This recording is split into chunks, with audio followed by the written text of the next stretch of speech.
All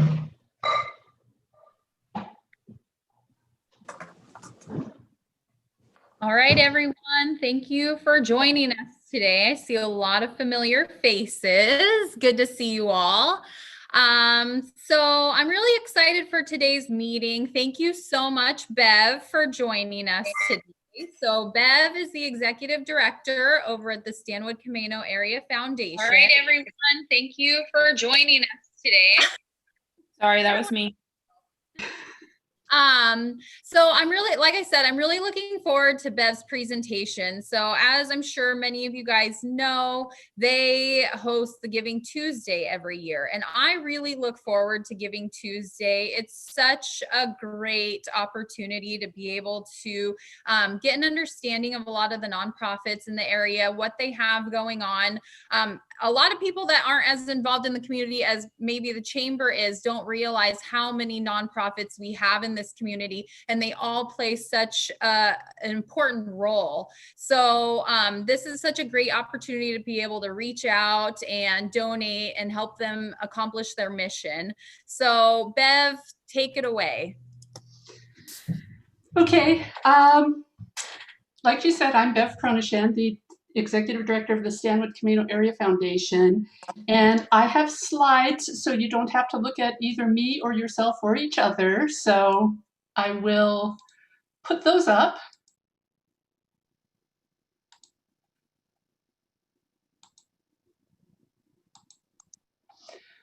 Okay.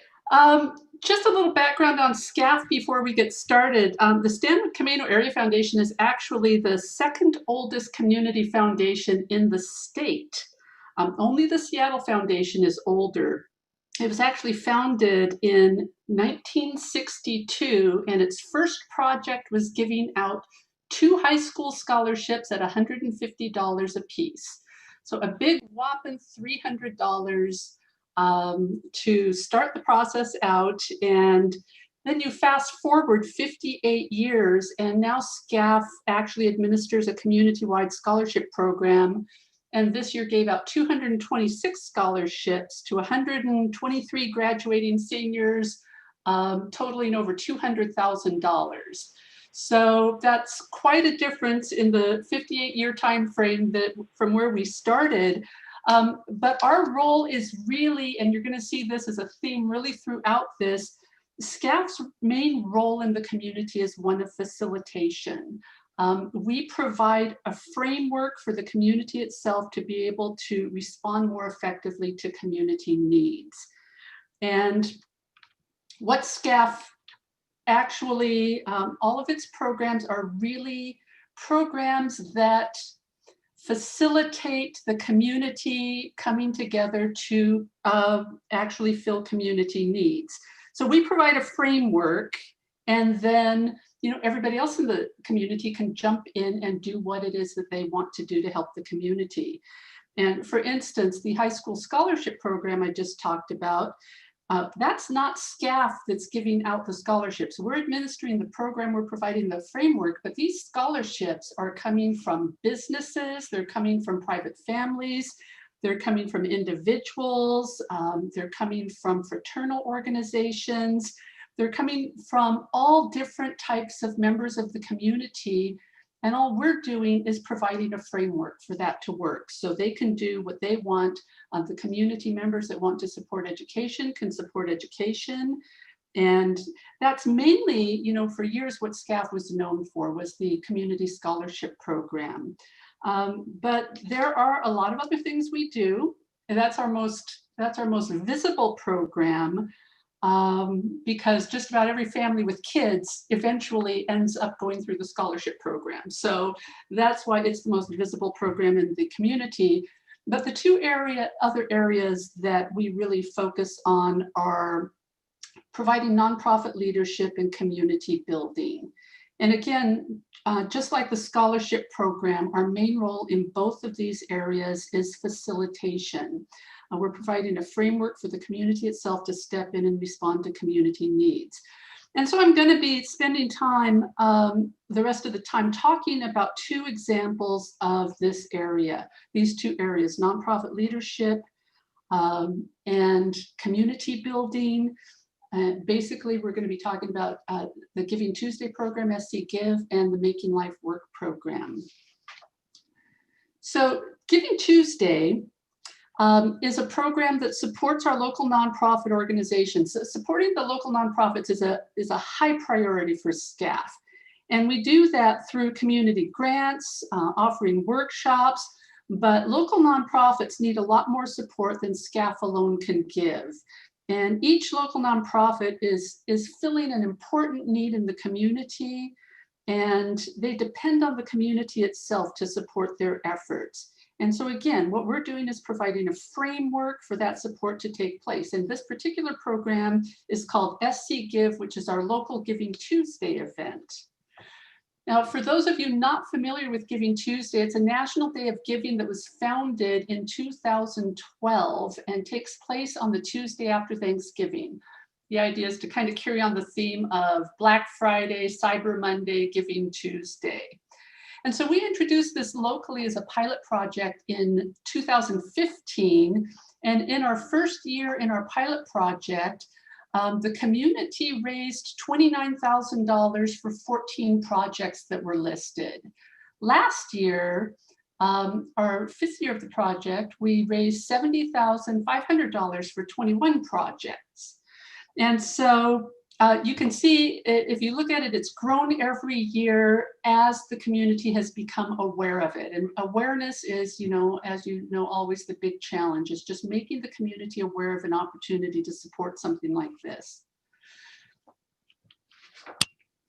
So one of the benefits locally of having a single website where all of these projects are listed is it allows the community to come to one single location to really become more informed about what's going on in the community and the nonprofits in the community. It really raises the awareness of the community needs, and it gives people the opportunity to see all the projects that are going on that need community help to fund them, and then allows them the opportunity to come together as a community and help fill those needs in a single day. This is a 24-hour online giving event.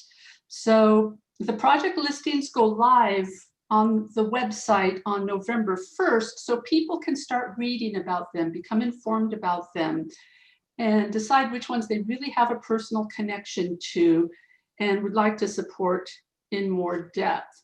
And so what they can do, because all the projects are listed in a single place, they can support as many projects as they want by just going online and just saying, I want to donate $10 to the Stanwood Camano Food Bank. I want to donate $50 over here to the Community Resource Center. And they can do this all in one transaction. And then SCAF takes care of all the back-end accounting on this.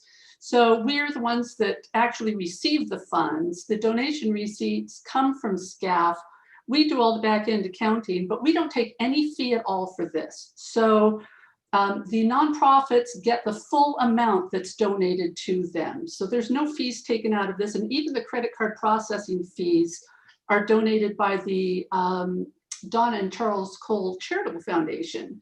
So the nonprofits don't even have to pay their own credit card processing fees. So if you donate $10, they get $10. And another thing that happens throughout the day, the 24-hour online giving event, is local businesses also participate by offering prizes throughout the day that are in the form of matching funds that also go to the nonprofits. For instance, Lens Enterprises offers a matching prize. They match the first 15 $100 donations that are made between noon and 1 p.m. And so anybody that wants to donate $100, is if they're quick enough, and those go fast, but that's an example of one of the prizes. Coastal Community Bank, I think between 5 and 6 or 6 and 7, I don't remember offhand, has another matching prize called the Happy Hour Prize, and they match the first 4 $250 donations. And so donors can go online and see, depending on what their budget is, they can kind of check out what the prizes are, what the prize categories are. And if they time it right, they can have their donation doubled and have matching funds go to the organization of their choice. And the prizes are really important because they help build enthusiasm throughout the day. They give the nonprofits a reason to be able to go to their, own donors and mobilize their donor base and say, hey, there's this opportunity coming up at noon. If you're one of the first, 15 people to donate $100, we'll actually get $200 for that. So SC Give is completely exclusively an online giving event. When we started out, we had some kiosks, we had some physical fundraising as well, but it was always intended to be an online giving event, not something that's being done physically with physical locations. And it has, last year, I think was the first year we did it exclusively online. So the greatest help anyone can give us for this particular project is to actually share these SC Give posts on Facebook.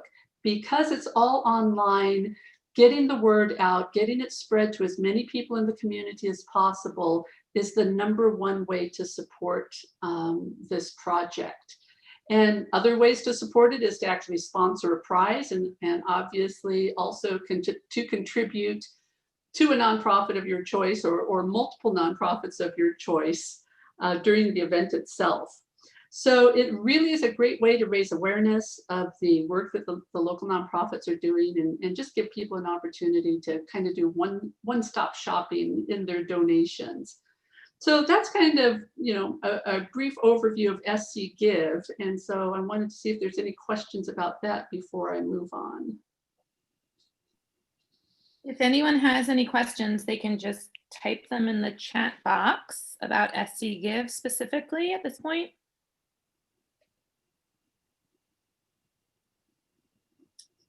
I'm not seeing any. Okay, well, you can ask them later if you end up with any, but I'll go ahead and move on. So what I want to spend the most time on today is actually a program called Making Life Work, which is the Stanwood Camano Collective Impact Initiative. And as I said, one of SCAF's most important roles in the community is one of facilitation. And whenever you have multiple organizations that want to work together to accomplish something, someone needs to step up and facilitate that process. And so as the local community foundation, that's one of our core functions. And one of the most important community collaborations we currently have going on is Making Life Work, which is a community-based collective impact initiative that started actually in January of 2017. And that's what I want to spend some time telling you about today, because most people, I think, other than the people directly involved in it, I don't think there's a lot of awareness of this in the community at this point. Here's a list of the current community partners that are associated with Making Life Work. And basically what these partners are doing is they're coming together as a group to look at the needs of the community as a whole and to ask themselves, what can we accomplish together that no single organization is equipped to accomplish on its own? So how can we work together to fill some of the needs in the community when no one of us is individually equipped to really tackle that particular need? And there are a lot of organizations in this community, whether they're private businesses, whether they're nonprofits, public agencies, that really have a strong desire to work together to address larger community issues, and especially to ensure that the needs of our most vulnerable community members get met. So our first community initiative that came out of this collaboration was actually based on a funding opportunity that was presented by United Way. And United Way wanted to see collaborative groups working together to help low-income families with children 0 to 8 years of age become self-sustaining. And since that aligned with one of the needs that we had already identified in our community, our collaboration applied for their grant and was one of 5 collaborations selected to receive funding. And so the United Way approach was to look at proposals that would follow the Aspen Institute two-generation model. And this model basically focuses on both the needs of the children and the parents simultaneously. And the idea is to build families up in the areas of education, economic assets, health and well-being, and social capital, and to not just become self-sustaining today, but also to really break the cycle of poverty and create a legacy of economic security that passes from one generation to the next. So it's really to help, people out of that generational cycle of poverty. And so all of our collaborating organizations came together, and with so many varied perspectives, over the course of many meetings, you're really asking the question, what would be the most effective way to help families in poverty become self-sustaining? And in the end, we unanimously agreed that the most effective way to approach that would be a one-on-one mentoring program that is giving each family individual help, the individual help they need to move out of poverty. And after a lot of research, we decided to adopt what's called the Mobility Mentoring Program. It's an evidence-based model that already had proven success. It was actually developed by an organization called Economic Pathways in Boston. It had a good history of success. It was a model that was already being studied by the Washington State Department of Early Learning in their ECAP program. They had actually done a couple of pilot programs, and they have since adopted the mobility mentoring as their model for the ECAP program locally. So it's had extremely positive results, and it's really been adopted throughout the state in the ECAP program. So mobility mentoring, it uses a tool called the bridge to help families see in a single visual where they need to be in each of these core pillars of the bridge to really achieve lasting self-sufficiency. So at the beginning of the program, they come in and they basically circle in each one of these pillars where they're at today. And one of the main benefits, I think, of this model is that it helps people who are living very much in the moment, very much in the problems of today. It helps them start to see a bigger picture. They start to see and think about the concrete steps that they can.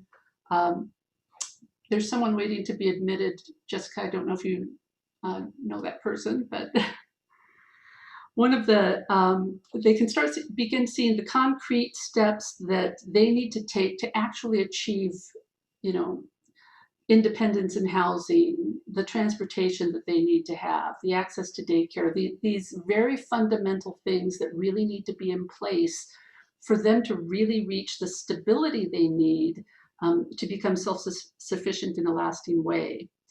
And these are actually very hard things for a person living in crisis to do. And that's why having a mentor that helps them start with very small steps to start making progress. And as they work through those small steps and they start seeing the progress they're making, it motivates them to start setting bigger goals, to start making more progress.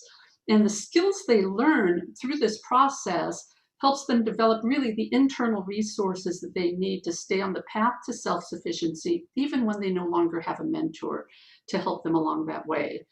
Now, the initial families have been in this program for a little over 2 years now, and goal setting has really become a natural part of their lives for these initial families. And they've all set and are working on specific career goals. And in fact, one of the initial families that signed up has already achieved her career goals, and she is now making way more money than I do. So that is just an incredible thing to see. And the wonderful thing is she's still in the program and is helping to mentor and bring other families along. And now they have an example to look to. They can see, hey, this is someone that actually benefited from this program, and has become economically self-sufficient. So it's a really exciting program. And this was created by the collaboration as a whole. Once it was established, it needed its own home. And so this program now resides at the Community Resource Center, but it is a program that was created by the Making Life Work collaboration and is receiving ongoing funding by that collaboration. Mobility mentoring is not the only collaborative project that's been tackled locally. We've tackled a lot of different projects, and one of the initial needs that was expressed in some of the early community meetings was we need to have a community resource hub, a single location online where the resources are listed for our community and that people can go to and don't have to sift through these state resource hubs that end up listing, hundreds of your relevant listings that you have to sift through to get to what you need. And so in partnership with the Providence Institute for a Healthier Community, who was already developing a local resource hub for the Snohomish County area, they were able to make an instance of that database specifically for the Stanwood Camano community. And this allows nonprofits and public agencies and even private businesses that are serving especially the vulnerable community in some special way to list their programs or services, and those in the community that need those resources can very easily go in here and find them through this hub. The web address for that is down at the bottom of the page there, stanwood-camano.org. If you type that in, that will take you straight to this resource hub. This is still a work in progress. It's up and running. But we're still really working to refine the listings that are there to make sure the most important listings get prioritized. People that are in crisis, people that are in need, what do they need to see first? They need to know where the local food bank is, for instance. There's things that are just higher priority than others. And the way they've set up this database allows us some control of actually going in and saying this is a high priority listing and this is going to come up first. So that's one of the projects that we've done as a collaboration, jointly within our community, within the different organizations participating in these collaborations. And another thing we were able to do, because we had funding from United Way, is when the pandemic hit, we were able to offer some emergency assistance to a couple of our local organizations that, when the pandemic hit, just like businesses, the nonprofits just almost immediately lost all of their sources of revenue. Fundraising events had to be canceled. Things like thrift stores that were supporting local nonprofits, had to be closed. And so at the same time that they immediately lost their sources of revenue, the need for their services also grew exponentially. People lost their jobs. People were in need of financial assistance before they could get signed up for unemployment, before stimulus checks started coming in. And so the collaboration was able to offer some financial assistance as well. And there are several other projects in the works, and that's why I said I was happy to see Julie on this call, because I could give some limited information on this, but Julie might actually be able to expand some of these things. When the collaboration initially came together, there were some big priorities that were identified. The online resource hub was one of those priorities. Affordable housing was another one of those priorities. And what has come out of that affordable housing priority is a subgroup that has come together to really study the feasibility of creating a local community land trust that would provide home ownership opportunities for low-income families. And basically, the way a land trust works is the land trust itself owns the land that the houses sit on, and the families buy just the house itself. So they get the house at a much lower cost because they're not having to buy the land that it sits on. And those homes remain permanent low income, or permanent affordable housing, I should say, in the community, because there's restrictions on how much they can even charge when they sell that home. It has to remain within this affordable housing parameter. So it becomes permanent affordable housing in the community. So we had a group that started meeting together to really study this possibility right before the pandemic hit. And then of course the pandemic comes and derailed that. And so that is kind of on hold at the moment, but there's a very dedicated group of people that have volunteered to participate in a steering committee for this and to see what's necessary to introduce this concept locally and get this off the ground. And another area that came out of the collaborative work was a transportation needs assessment that was conducted to identify local transportation barriers. And Julie Vest was actually one of the key people in accomplishing this. And the transportation assessment has already been conducted, and now grant funds are being sought for a pilot program to address the transportation barriers that were identified in the assessment, to really start helping some of our most vulnerable community members access the transportation they need. I mean, we literally have people that don't make it to doctor's appointments that they need to make it to because they don't have the transportation to get there, that don't make it to the grocery store, that go hungry because they can't get there. So transportation needs for our vulnerable community members is a really important thing that we want to focus on and make sure people are able to get access to the things that they need access to. And if you have questions about that, I'm going to let Julie answer them. Same with the next one, actually, that we've also just recently conducted a community health and wellness survey that was conducted to identify community needs and gaps in services in the areas of health and wellness. And that was another project that we partnered with the Providence Institute for a Healthier Community on. They already had a framework for this and were able to just, really easily plug us into their existing framework and help us conduct these surveys.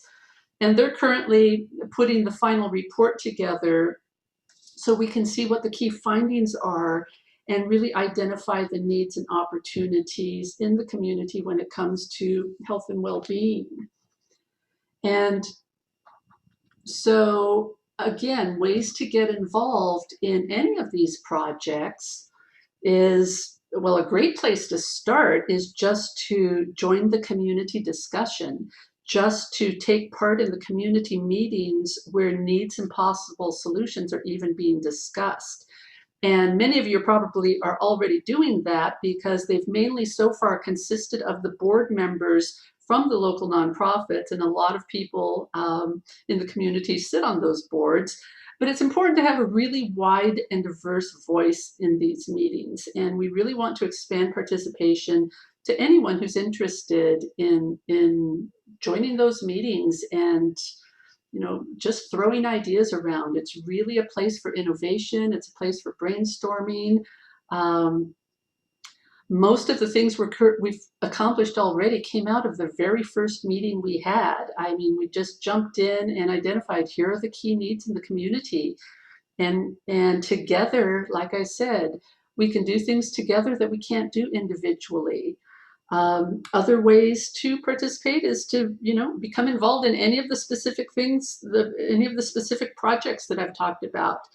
You could become a scholarship sponsor. You could become a volunteer mentor. You could join the Community Land Trust work group. You could provide workshops to the mobility mentoring families in areas of expertise.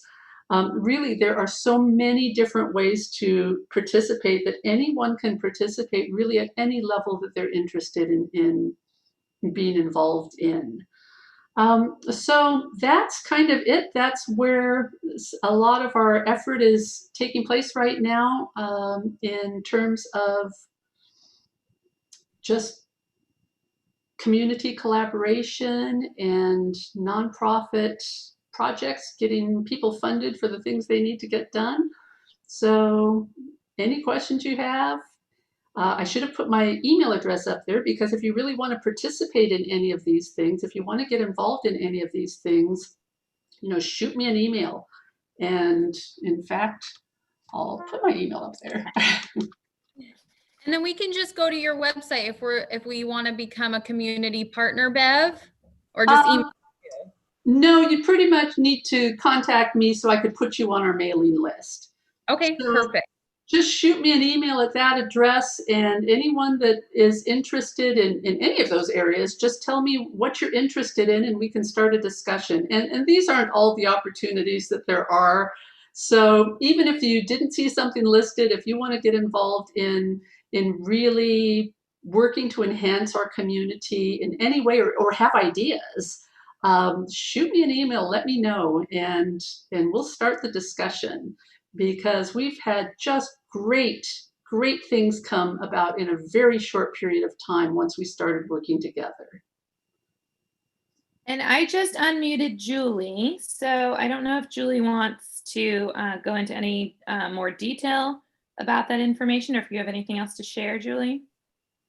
We just received our final report in regard to the pilot program for the transportation.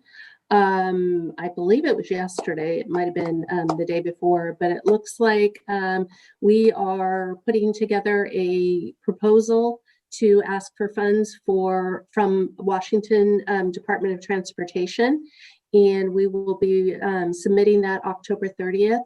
And it looks like we will be starting or looking at the prospect of a fixed transportation route between Camano and Smoky Point. When we did our survey of the individuals in the community, that's what they asked for, was a fixed route. And basically, we're going to tweak it a little bit, and we're going to add a deviation. So what that means is, if our fixed route stops at Stanwood Senior Center and somebody out in the Cedar Home area can't get to the Stanwood Senior Center, we can deviate and go pick them up and get them back on that route. So that's kind of what's proposed, and it looks like it's going forward. So that's, I think, Bev, correct me if I'm wrong, that's been a 2-year process. We've been able to get that going. Yeah.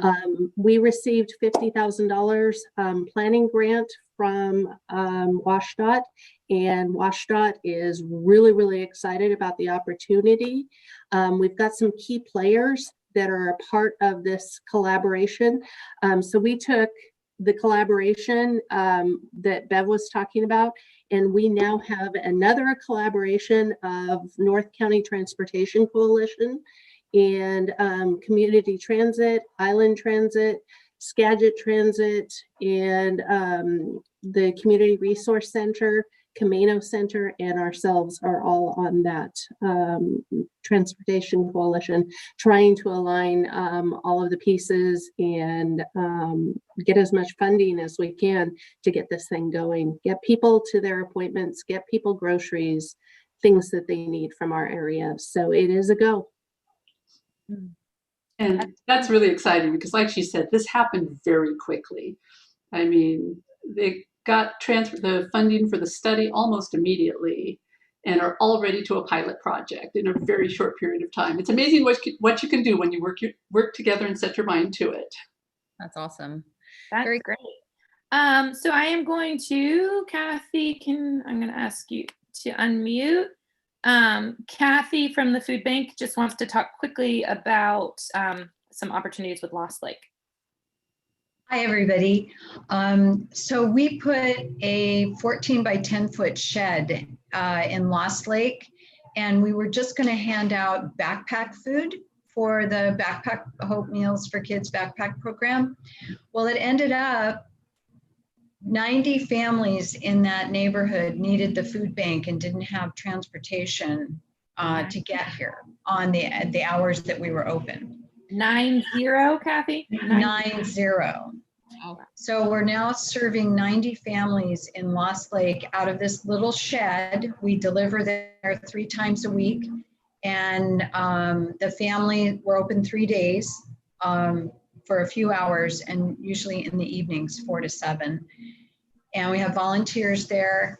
It's absolutely amazing that we didn't know there was a need there, first of all, and that it was an unmet need.